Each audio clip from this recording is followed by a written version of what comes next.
नमस्कार साथियों, पुष्पांजलि टुडे में आपका स्वागत है। मैं कृतिका राठौर आज आपको रूबरू कराने जा रही हूँ चैम्बर ऑफ कॉमर्स के महासेवी सचिव श्री प्रवीण अग्रवाल जी से। तो स्वागत है सर आपका बहुत बहुत हमारे कार्यक्रम में। थैंक यू सर, मैं जानना चाहूँगी कि कोविड-19 के दौरान प्रशासन द्वारा जो गरीब लोगों की मदद की जा रही है उसके बारे में आपका क्या कहना है?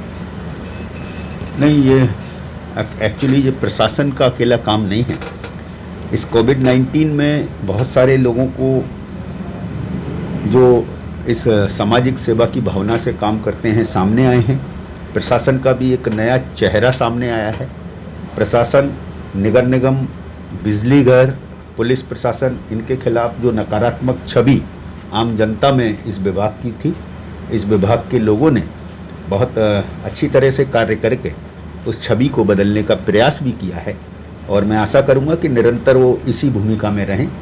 इस राहत वितरण की जो बात आप कर रहे हैं, तो इसमें केवल प्रशासन का ही योगदान नहीं है, इसमें बहुत सारे सामाजिक संगठन हैं। चैम्बर ऑफ कॉमर्स जैसा संगठन भी है। हमने करीब 5000 रात बैग, जिसके अंदर एक बैग में 5 किलो आटा, 2 किलो चावल, 1 किलो दाल, 1 किलो तेल, 1 किलो नमक और मसालों की एक किट के साथ 5000 बैग जिला प्रशासन के माध्यम से ही वितरित कराए हैं। तो ये एक ऐसा काल है और इसकी अवधि कब समाप्त होगी ये कहना भी बहुत मुश्किल है, क्योंकि कोरोना एक ऐसी बीमारी है कि इसको ट्रक में बैठ के जाते हुए कोई नहीं देखेगा। ये तो अब इंसान के उसमें बस गई है, समा गई है।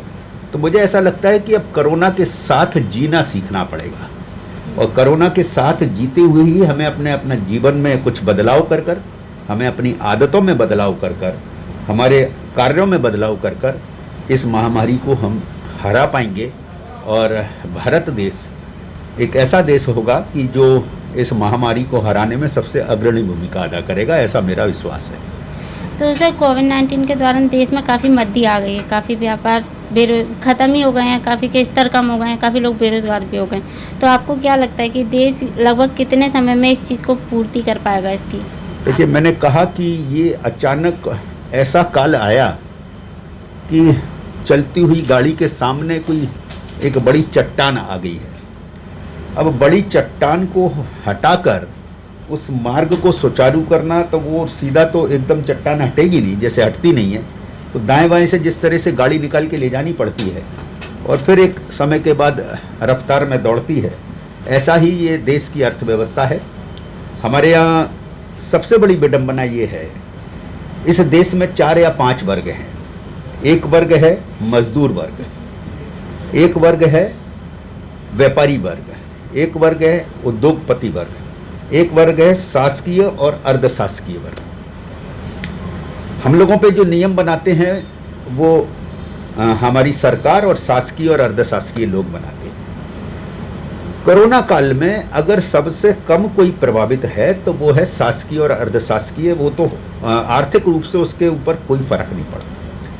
फर्क पड़ा है 3 लोगों पे, देश के मजदूर वर्ग पर, देश के व्यापारी वर्ग पर और देश के उद्योगपतियों पर। मजदूर वर्ग की राहत के लिए बहुत सारी सामाजिक संगठन आगे आते हैं, शासन आगे आता है, प्रशासन आगे आता है और केंद्र सरकार की भी बहुत सारी घोषणाएं उस मजदूर वर्ग के सहायता के लिए होंगी और जो होनी भी चाहिए, इसका मैं स्वागत भी करता हूँ।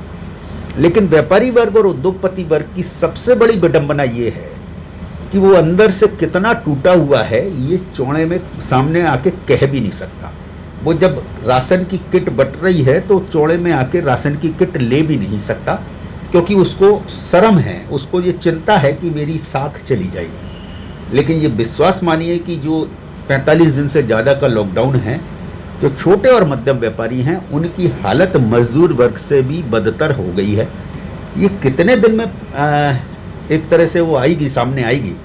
एक सोशल मीडिया पे चलन चल गया है कि लॉकडाउन कर दो, भीड़ तो उसको दिखाते हैं, देखिए सोशल डिस्टेंसिंग का पालन नहीं हो रहा, कैसे रोकेगा कोरोना, और अगर ये ऐसा हुआ तो क्या होगा, और इसलिए लॉकडाउन कर देना चाहिए, शासन को ध्यान देना चाहिए। और शासन और प्रशासन के लोग उस सोशल मीडिया की खबर से डर जाते हैं और डरने के बाद उस लॉकडाउन को बढ़ा देते हैं। लॉकडाउन इस समस्या का हल नहीं है। लॉकडाउन एक निश्चित समय तक हल था। सरकार की ये सोच कि 14 दिन का 20 दिन का 25 दिन का लॉकडाउन कर दे, तो उसके पीछे सोच ये रहा होगा कि 25 दिन सब लोग घरों के अंदर रहेंगे, जिसके अंदर कोरोना के सिम्टम्स होंगे वो डेवलप होकर सामने आ जाएंगे, चिन्हित हो जाएंगे। उन परिवारों को हम चिन्हित करके लॉक कर देंगे जब तक वो सही नहीं हो जाएंगे, और बाकी अर्थव्यवस्था को लागू कर देंगे। लेकिन ये करने के बाद भी जो गंतव्य स्थानों पे लाखों लोग फंसे, करोड़ों लोग भारत में फंसे, एक दूसरे स्थान पे जाने हैं, अंततः किसी दिन तो आप उन्हें छोड़ेंगे जाने के लिए। जब उन्हें जाने के लिए छोड़ेंगे तो वापस जब अपने शहर में, गांव में, कस्बे में जाएंगे, और उनमें से अगर एक भी संक्रमित हुआ तो वो पूरे गांव, शहर या मोहल्ले को संक्रमित करेगा। तो अल्टीमेटली आपको लॉकडाउन 1 साल का भी कर लें, और 1 साल बाद जब आप छोड़ेंगे तो आप ये गारंटी ले लें कि अब कोरोना नहीं होगा, ये संभव नहीं है। तो अब प्रशासन, केंद्र सरकार ने इसके लिए गाइडलाइन भी जारी की है, प्रदेश सरकार ने भी गाइडलाइन जारी की है। उन्होंने जो बंदिशें लगाई हैं, उस बंदिशों के अतिरिक्त सभी छूटें हमारी जिला प्रशासन को देनी चाहिए। वो हौसला दिखाना चाहिए, वो हिम्मत दिखाना चाहिए, और इस दिशा में आगे आना चाहिए। सर, जब आपने मजदूरों की बात छेड़ दी है तो मेरा क्वेश्चन, मतलब मैं जानना चाह रही थी, जैसे प्रवासी मजदूर हैं जो फंसे हुए हैं, उनसे रेलवे किराया ले रही है, तो क्या ये सही है? ये मजदूर वर्ग के साथ भेदभाव नहीं है? क्योंकि जब अन्य देशों में लोग फंसे हुए थे तो उनको तो ऐसे ही बुलाया गया, मतलब वो अमीर थे इसलिए उनसे किराया नहीं लिया गया। नहीं, मेरे हिसाब से मध्य प्रदेश में उनसे किराया नहीं लिया जा रहा है। इसके अंदर टोटल जो तय हुआ है, जितनी मेरी जानकारी है उसके मुताबिक 85% राशि केंद्र सरकार को देनी है उसमें आने वाले खर्च की, और 15% राशि राज्य सरकार को देनी है। कुछ राज्य सरकारें, मध्य प्रदेश को छोड़कर कुछ राज्य सरकारें जैसे राजस्थान है, महाराष्ट्र है, ये लोग 15% राशि उन मजदूरों से ले रहे हैं। वो गलत है। आप 15% राशि भी लेके क्या करोगे? वो उस मजदूर के घर में खाने को नहीं है, और लॉकडाउन में उसकी मजदूरी नहीं हो पाई, फंस गया है, वो तो आएगा कैसे भी देगा लेकिन वो 15% राशि भी नहीं ली जाती। सर, सरकार द्वारा शराब की दुकानें खोलने का आदेश दे दिया गया है, तो क्या सरकार का ये निर्णय सही है? देखिए, मैं मानता हूँ कि ये सरकार का निर्णय ठीक है। आपको बड़ा आश्चर्य होगा ये सुन के कि मैं इसको ठीक क्यों बता रहा हूँ, क्योंकि आप शायद ये सवाल कर रहे थे तो इस जवाब की अपेक्षा रख रहे होंगे कि मैं कहूँगा कि नहीं, ये सरकार का निर्णय बहुत गलत है। देखिए, शराब एक ऐसी कुरीति है जो सामाजिक जागरूकता से ही जा सकती है। शराब इस लॉकडाउन में उस गरीब को जिसको शराब की लत है, अगर वो शराब की दुकान खुलने के बाद 70 रुपये की वो ले रहा है, तो उस लॉकडाउन की अवधि में वो 200 और 250 रुपये की ले रहा था। उसके घर में वो स्थिति नहीं थी, वो उस अवस्था में मारपीट कर रहा था। ये बात बिल्कुल ठीक है कि शराब हमारे देश को क्या, पूरी दुनिया को, जिस तरह से जहरीली शराब अपन देखते हैं तो कई बार लोग मर जाते हैं, और शराब करके, नशा करके लोग घर में हिंसा फैलाते हैं, मारपीट करते हैं, घर के गहने बेच देते हैं, बर्तन बेच देते हैं शराब के लिए, इवन अपने माँ बाप के साथ मारपीट भी कर देते हैं। ये बहुत गलत है। लेकिन ये लॉकडाउन में शराब की बिक्री खोल दी, उसके दूसरे रूप भी देखिए। सरकार का जो राजस्व है वो एक तो मुख्य राजस्व, किसी भी प्रदेश सरकार के मुख्य राजस्व का केंद्र है शराब, पेट्रोल और गुटखा, क्योंकि ये तीनों जीएसटी से बाहर है। बाकी सब जीएसटी के अंतर्गत है, तो केंद्र सरकार के पास जाता है और उसका हिस्सा राज्य सरकारों को मिलता है। 22 मार्च से मध्य प्रदेश में लगभग अधिकांश जगहों में लॉकडाउन जारी हो गया था, तो 22 मार्च से लॉकडाउन जब से ये चल रहा है, जीएसटी जमा होना लगभग बंद हो गया है। जब जीएसटी जमा होना लगभग बंद हो गया तो सरकार को आने वाली किस्त कम हो गई। शराब पर अभी मैं एक फिगर देख रहा था कि पिछले 45 दिन में मध्य प्रदेश सरकार को 1800 करोड़ रुपए के राजस्व का नुकसान हुआ। पेट्रोल पर मिलने वाला राजस्व वो कम हो गया, और कम हो गया तो उससे, क्योंकि पेट्रोल जब लॉकडाउन है तो लोग बाहर जा नहीं रहे, आ नहीं रहे, तो परिवहन हो नहीं रहा आवश्यक वस्तु के अलावा, तो पेट्रोल और डीजल की खपत है नहीं, तो उससे राजस्व घट गया। वहीं सरकार के बहुत सारे खर्चे, चाहे वो राशन का खर्चा हो, चाहे वो दवाइयों का खर्चा हो, चाहे मजदूरों को लाने का खर्चा हो, ठहराने का खर्चा हो, बहुत सारे खर्चे सरकार के बढ़े। ऐसी अवस्था में अगर सरकार के राजस्व को बिल्कुल ख़त्म कर दिया जाएगा, अच्छा, ये निर्णय केवल, ये एक ऐसा निर्णय है कि इस निर्णय को पूरे भारतवर्ष ने एक साथ लागू किया। राजनीतिक रूप से कई पार्टियां, कोई दूसरी पार्टियों की सरकार ये कहती है कि ये गलत है, तो गलत है, तो फिर उन्होंने अपने राज्य में क्यों लागू किया? तो सरकार को राजस्व की चिंता भी है। सरकार को जो अवैध रूप से बिक रही थी शराब, जिसको सरकार उसको नहीं रोक पाने का प्रमुख कारण है कि वो इतने बड़े मास्क पे भ्रष्टाचार है कि उसके अंदर कई बार वरिष्ठ अधिकारी भी इन्वॉल्व होते हैं। तो इतने बड़े मास्क पे जब भ्रष्टाचार होता है तो सरकार उसको नहीं रोक पा रही थी।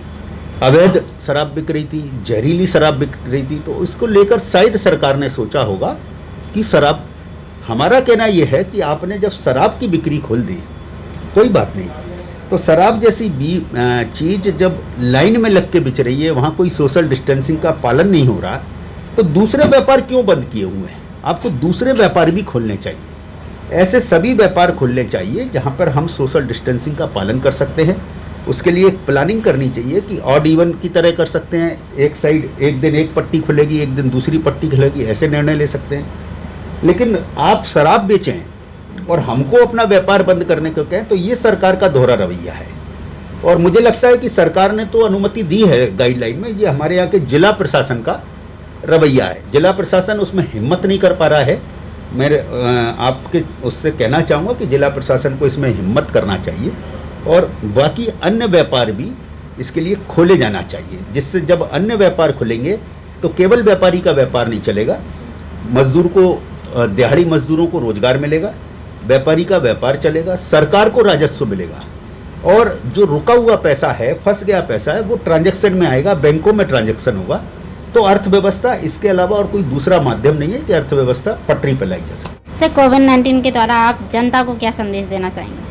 मैं केवल एक संदेश देना चाहूँगा कि आप एक तो मुंह पे मास्क जरूर लगाएं और सोशल डिस्टेंसिंग मेंटेन कर ले। मैं गारंटी दे रहा हूँ, कोरोना का मरीज इस रोड पे घूमता रहे, अगर इन दो चीज़ का हमने पालन करा तो कोई दूसरा संक्रमित नहीं हो पाएगा।